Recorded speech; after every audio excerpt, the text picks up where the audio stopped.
কখনো কখনো একটি মাত্র বাক্যই বদলে দিতে পারে পুরো সম্পর্কের সমীকরণ। আজ অনুভব এমন একটি কথা বলতে চলেছে যা শুনে শুধু বনলতা নয়, পুরো পরিবারই অবাক হয়ে যাবে। কিন্তু এই কথার পেছনে কি লুকিয়ে আছে অন্য কোনো সত্য? আজকের মহাপর্বে আবেগের সঙ্গে জড়িয়ে যাবে নতুন এক রহস্য। হ্যাঁ বন্ধুরা, কনে কালো সিরিয়ালের নতুন আপডেট নিয়ে আপনাদের সামনে হাজির হয়েছি। চ্যাটার্জি বাড়িতে আজ বড় অনুষ্ঠান, সব অতিথি এসে গেছেন, কিন্তু অনুভব এখনো নিচে নামেনি। বনলতা তার গড়ে গিয়ে বলল, সবাই অপেক্ষা করছে, চলো নিচে যাই। অনুভব চারিদিকে তাকিয়ে জিজ্ঞেস করলো, লাজু কোথায়?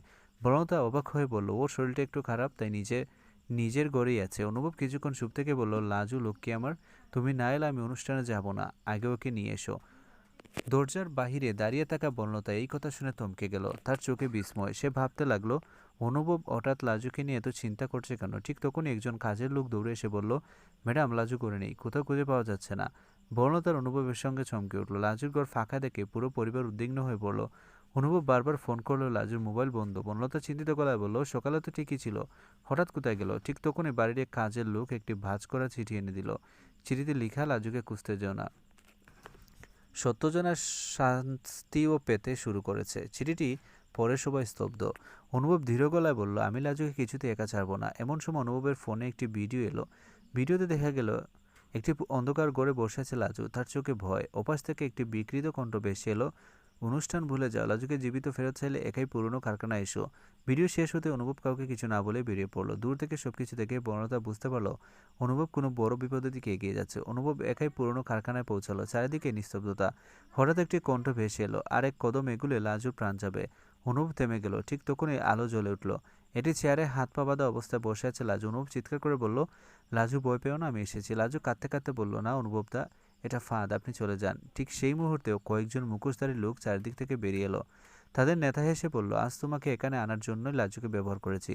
অনুভব লাজুর দিকে এগুতে একজন মুখোশধারী লোহার রড নিয়ে আঘাত করতে উদ্যত হলো। ঠিক তখনই বনলতা সেখানে পৌঁছে অনুভবকে ধাক্কা দিয়ে সরিয়ে দিল। আঘাতটি বনলতার হাতেই লাগলো। অনুভব হতবাক হয়ে বলল, বনলতা? বনলতা ব্যথা না নিয়ে বলল, আমি তোমাকে একা মরতে দিব না। এই সময় দূর থেকে পুলিশের সাইরেন শোনা যেতে শুরু করলো।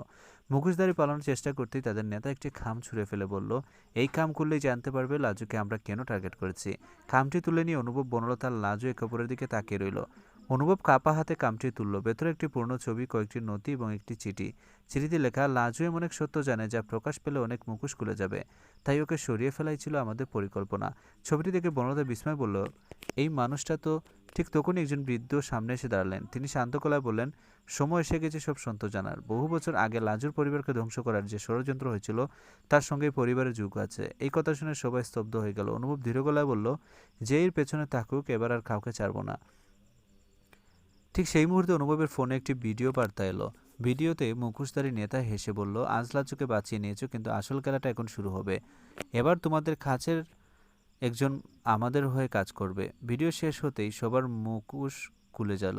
বনলতা লাজুর হাত শক্ত করে ধরে বলল, এবার আমরা কেউ কাউকে একা ছাড়ব না। অনুভব দৃঢ়কণ্ঠে বলল, যত বড় যন্ত্রই হোক, সত্যকে আমরা সামনে আনবই। একটি অনুষ্ঠান বাঁচাতে গিয়ে খুলে গেল বহু বছরের লুকিয়ে থাকা রহস্যের দরজা। কিন্তু সেই অদৃশ্য শত্রুকে, যে কোন পর্দার আড়াল থেকে সবকিছু নিয়ন্ত্রণ করছে? পরবর্তী পর্বে অপেক্ষা করছে আরও ভয়ঙ্কর এক সত্য, যা অনুভব, বনলতা লাজুর জীবনে চিরতর বদলে দিতে পারে। নতুন নতুন আপডেট পেতে অবশ্যই আমাদের চ্যানেলটি সাবস্ক্রাইব করুন আর পাশে থাকা বেল আইকনটি বাজিয়ে দিন।